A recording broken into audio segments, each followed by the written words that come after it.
They thought they had lost everything when their mother died. But the real nightmare began when her best friend turned their protector into their worst enemy. Now, trapped in their own home, these innocent children must fight for survival, because their dead mother cannot save them. The story opens on a somber, rainy morning. The camera moves slowly over a small crowd gathered around a fresh grave. The air is heavy with sorrow, and the sound of quiet weeping fills the air. 3 young boys, dressed in simple black clothes, stand beside the grave, their faces streaked with tears. The eldest, no more than 10, grips the hands of his younger brothers, trying to be strong, trying to be what his mother would have wanted. Beside them stands a woman, their mother's best friend. Or so they thought. She holds an umbrella over the boys, whispering gentle words, pretending to comfort them. "Don't worry, my dear children," she says, her voice soft like honey. "I will take care of you, as your mother would have wished." The boys, lost in grief, nod, unaware of the darkness that has already entered their lives. Days turn into weeks. The woman moves into their home, at first acting like a guardian, cooking for them, helping them with their clothes, tucking them into bed at night. But slowly, her true colors begin to show. The warmth in her voice fades, replaced by cold commands. The boys are no longer allowed to play or laugh. The eldest is made to sweep the floors and polish the furniture. The second is forced to mop until his small hands ache. The youngest, barely 6, scrubs pots and washes clothes too heavy for his tiny arms, all while she lounges on the sofa, dressed in the mother's fine clothes, wearing her jewelry, living as the lady of the house. The once vibrant home becomes a prison. The laughter that once echoed in the hallways is gone, replaced by the sound of harsh scolding and the cries of innocent children. "Your dead mother cannot save you," she snaps whenever they protest or grow too tired. Nights are no kinder. The boys fall asleep exhausted, their little hearts heavy with sorrow, dreaming of their mother's kind smile, longing for her embrace. But hope, like a hidden ember, remains. One stormy evening, as lightning flashes through the windows and thunder shakes the house, the eldest boy, while dusting the bookshelf, notices a loose plank at the back. His small fingers tremble as he pulls it free, revealing an old, worn diary. His mother's diary. With tears in his eyes, he opens it, and her familiar handwriting stares back at him. Page after page, he reads her words, her dreams for them, her love, and at the end, a message, a secret she left behind. "If you ever feel lost, remember, love will always lead you home. Trust in your bond as brothers. Together you are stronger than any evil." Strength fills his heart. For the first time since her death, he feels her presence, as if she's still with them, guiding them. And he knows the time to reclaim their home has begun. Night has fallen, and the house that once felt like home now stands as a silent prison. Inside, the air is heavy, filled with the scent of sweat and sorrow. The 3 young brothers sit huddled together in a small, dimly lit room. Their eyes are weary from the endless chores forced upon them by the woman who once claimed to be their mother's best friend. Moments ago, with a cruel smirk, she had locked them in, the heavy sound of the key turning in the lock echoing through the room. "Sleep if you can," she had hissed. "Tomorrow there will be more work to do."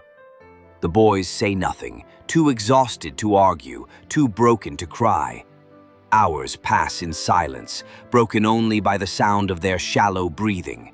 The eldest boy, his mind restless despite his tired body, scans the room. It is bare, just cracked walls, an old carpet, and a single flickering bulb hanging from the ceiling. But something feels strange tonight.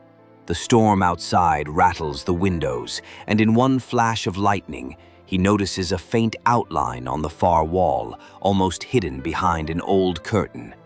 His heart quickens, quietly, so as not to wake the woman who sleeps just beyond the door. He rises and moves toward it. With trembling hands, he pulls the curtain aside, revealing what appears to be a small wooden panel. The younger boys watch, their curiosity overpowering their fear. Together, they pry the panel open, revealing a dark, narrow passage. Without a word, they squeeze through, driven by desperation and a flicker of hope. The passage leads to a forgotten room, dusty, cold, but somehow filled with warmth from the past. In the center of the room rests a small wooden chest. With shaking hands, the eldest opens it, and inside lies a single folded letter, yellowed with age but carefully preserved. By the light of the moon filtering through a broken window, they read their mother's words. Her handwriting is delicate, filled with emotion. "My dear sons, if you are reading this, it means my fears have come true. The woman I once called my friend envied me all her life. She wanted what I had, this home, my happiness, even my family. I pray you never suffer at her hands, but if you do, know this. Within this house lies a way out. Hidden in the old garden well is a key, one that can unlock the front gate and lead you to freedom. Trust no one but each other." Tears stream down their faces as they clutch the letter to their hearts. Their mother's love reaches out to them, stronger than death, stronger than fear. Together they make a silent vow. Tomorrow, under the watchful eye of their captor, they will find that key. Tomorrow, they will take their first step toward freedom and toward reclaiming the life stolen from them. The house, once filled with laughter and love, now echoes with cruelty. The boys stand in the middle of the living room, trembling, their tiny hands scraped and bruised from a day of endless chores. The woman towers over them, her face twisted in rage. "Your dead mother cannot save you," she screams, her voice slicing through the silence like a blade. Her words bounce off the empty walls, haunting the children as they stare at the floor, tears filling their eyes. The slam of the door as she leaves them alone rings in their ears, and the heavy sound of the lock turning seals their sorrow for the night. But as darkness wraps itself around the house, something stirs. The air grows still, almost expectant. The storm that raged outside fades into a soft drizzle. The boys, huddled together in a corner, are too afraid to sleep. Then, faintly, softly, a sound reaches them. A melody, a lullaby, one they know too well. Their mother's lullaby.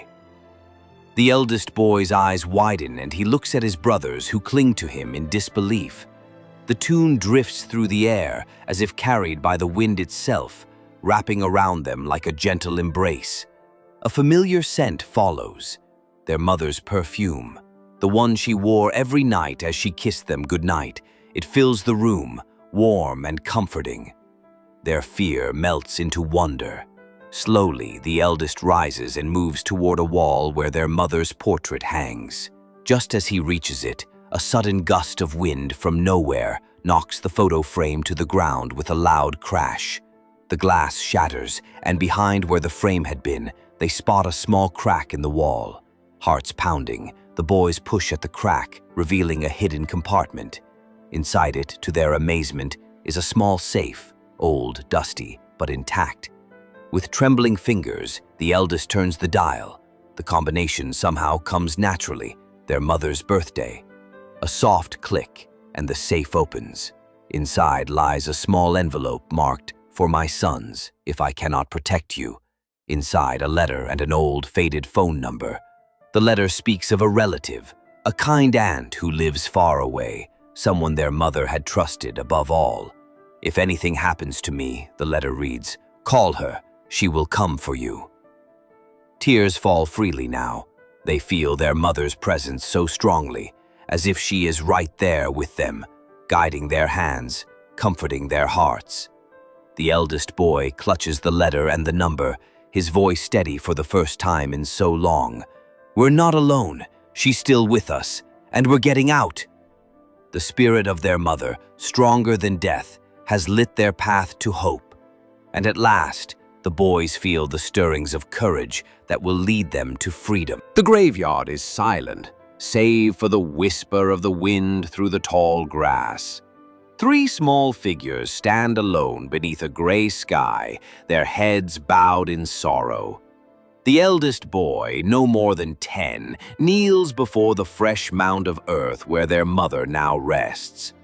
His hands tremble as he presses his palm against the cold stone, his voice soft but fierce. "I will protect you no matter what," he promises, glancing back at his two younger brothers who clutch each other, their faces wet with tears. The weight of the world settles on his small shoulders in that moment, but he stands tall, determined to honor the words he has spoken. Days turn into weeks, and the darkness that entered their lives with their mother's passing deepens.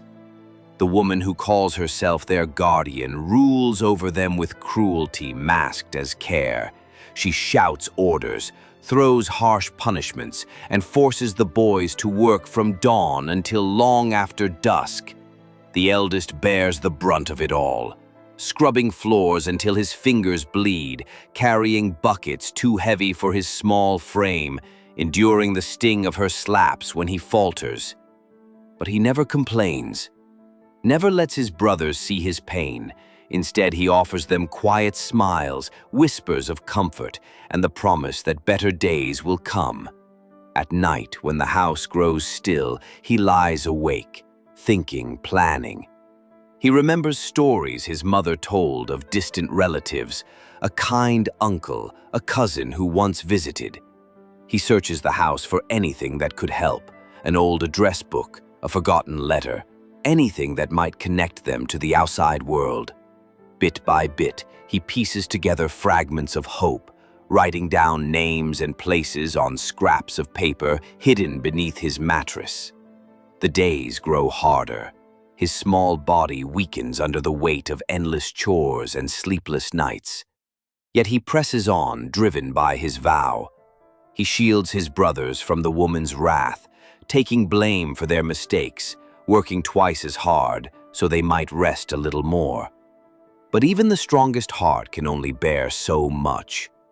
One afternoon, under the burning sun, as he struggles to carry a heavy pail of water from the well, his vision blurs, his legs give way, and he collapses onto the dusty ground.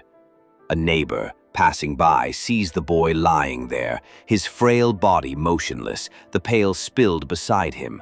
Alarmed, she rushes to his side, calling for help. The truth of the children's suffering, long hidden behind closed doors, begins to surface. And in that moment, as kind hands lift him from the dirt, the promise he made at his mother's grave shines brighter than ever. His strength, his love, his sacrifice, it has not been in vain. At last, hope stirs, and the path to salvation begins to unfold. The day of their mother's burial, the woman arrived with crocodile tears, wrapping herself in forced sorrow. But once inside their home, her mask slipped. She sold their mother's belongings piece by piece, mocked the children's tears, and reveled in their pain.